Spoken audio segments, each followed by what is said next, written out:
The Four Horsemen are often remembered as the greatest faction in professional wrestling history.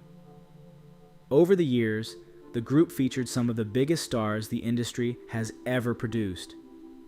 Ric Flair, Arn Anderson, Tully Blanchard, Barry Windham, Ole Anderson, Lex Luger, and Sting all wore the famous Horseman moniker at one point or another. Yet despite the faction's legendary status, there remains one pairing that somehow never happened: the Midnight Express. By 1990, both the Horsemen and the Midnight Express found themselves in transition.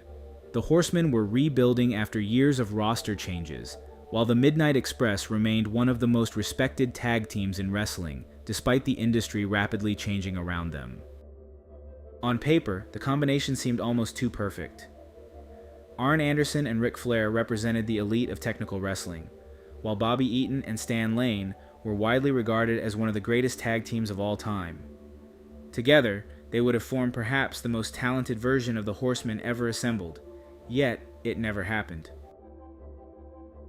Instead, the Midnight Express continued on their own path before eventually two-thirds left WCW, while the Horsemen entered the 1990s in search of a new identity. But what if things had played out differently? What if Jim Herd, Ric Flair, and the WCW booking committee had decided to unite two of the most accomplished acts in wrestling history? This is one of wrestling's most intriguing forgotten possibilities. What if the Midnight Express had joined the Four Horsemen in 1990, creating the new team, the Midnight Horsemen? The Four Horsemen were formed in Jim Crockett Promotions in 1985 and quickly became the most influential faction wrestling had ever seen. Led by Ric Flair alongside Arn Anderson, Ole Anderson, and Tully Blanchard, the Horsemen were not simply a group of wrestlers. They were a symbol of success. They wore expensive suits, traveled in limousines, flaunted their wealth, and backed up their arrogance in the ring. While other villains cheated to win, the Horsemen presented themselves as elite athletes who believed they were better than everyone else. Throughout the late 1980s, under the management of J.J. Dillon, the Horsemen dominated Jim Crockett Promotions and later WCW. Although the membership changed over the years, the group's identity remained the same: championships, prestige, and power. By 1990, however, the Horsemen were in a period of transition. Arn Anderson just got back to WCW. Tully Blanchard got his contract offer rescinded from the company after failing a drug test. Ole Anderson was largely retired, and WCW was searching for a new direction as the wrestling landscape continued to evolve. At the same time, another legendary act was falling off the peak of its reputation. The Midnight Express began in the early 1980s. While several teams competed under the name Midnight Express over the years, the most famous version featured Jim Cornette, beautiful Bobby Eaton, and loverboy Dennis Condrey, who was later replaced by Sweet Stan Lane. Together, they became one of the greatest tag teams in wrestling history. Under the guidance of Cornette, the Midnight Express combined technical wrestling, high-level teamwork, athleticism, and classic villain tactics. Their matches against teams like the Rock and Roll Express, the Fantastics, and the Road Warriors helped define tag team wrestling throughout the decade. By the late 1980s, many fans and historians considered them the gold standard for what a professional wrestling tag team should be. By 1990, both the Four Horsemen and the Midnight Express were among the most respected acts in wrestling. One represented the greatest faction in the sport's history, while the other represented arguably the greatest tag team. And for a brief moment, WCW had both under the same roof. The question is, what would have happened if they had joined forces and took over World Championship Wrestling? And why did it never happen? Just a few years earlier, Jim Crockett Promotions had been WWE's biggest competitor, boasting a roster filled with stars like Ric Flair, Sting, Lex Luger, the Road Warriors, and the Midnight Express. However, after being purchased by Turner Broadcasting in 1988, the company entered a period of uncertainty. Management changes, creative disagreements, and inconsistent booking left WCW searching for a clear identity as it entered a new decade. Ric Flair was still the centerpiece of the company and one of the most respected champions in the world. Sting had emerged as WCW's next major star following his breakout performances against Flair.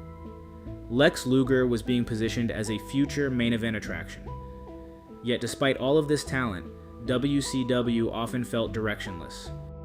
While Ric Flair and Arn Anderson remained cornerstones of WCW, the Horsemen lacked the depth and star power that had once made them wrestling's most feared organization. At the same time, the Midnight Express were facing their own uncertainty. Bobby Eaton and Stan Lane were still delivering outstanding matches, but the team had largely exhausted its classic rivalries and were no longer being presented as a central pillar of WCW programming. One of the reasons this what if is so fascinating is that it wasn't merely a fan fantasy. It was a real idea discussed by the people running WCW in 1990. At the time, Jim Cornette was a member of WCW's booking committee. Looking at a Four Horsemen group that was searching for direction and a Midnight Express team that needed a fresh challenge, Cornette proposed what seemed like a perfect solution: bring Bobby Eaton and Stan Lane into the Horsemen. The concept was simple. Rather than splitting up the Midnight Express, WCW would add the team to the faction. Cornette would leave the group and work with other wrestlers, or do more commentary. The result would have been a Horseman lineup consisting of Ric Flair, Arn Anderson, Bobby Eaton, and Stan Lane.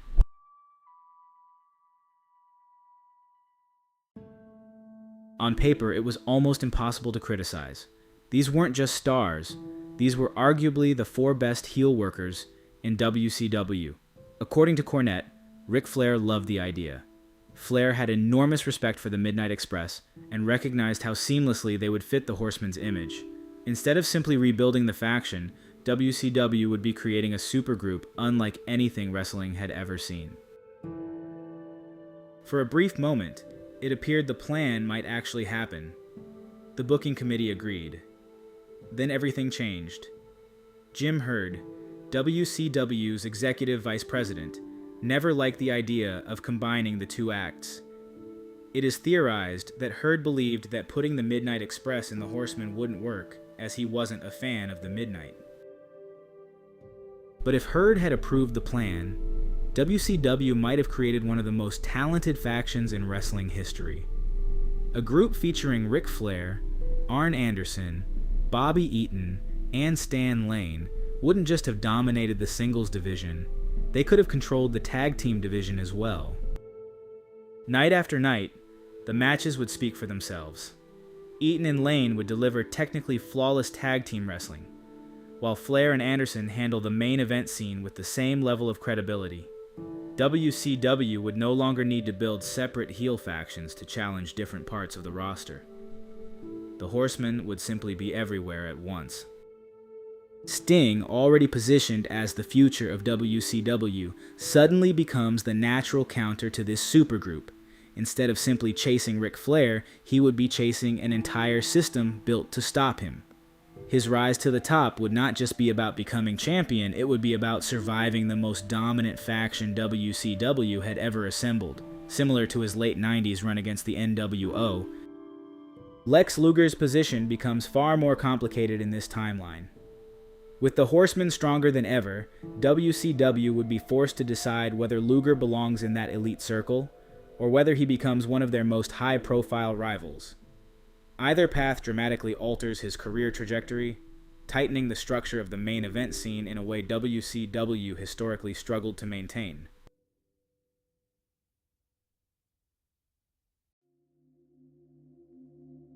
Most importantly, WCW itself would feel different. Instead of a company constantly searching for direction in the early 1990s, the Horsemen could have provided a clear anchor. A defined, dominant heel faction gives the promotion something it often lacked during this era: stability. Every major babyface storyline would naturally revolve around overcoming them. Every championship chase would run through them.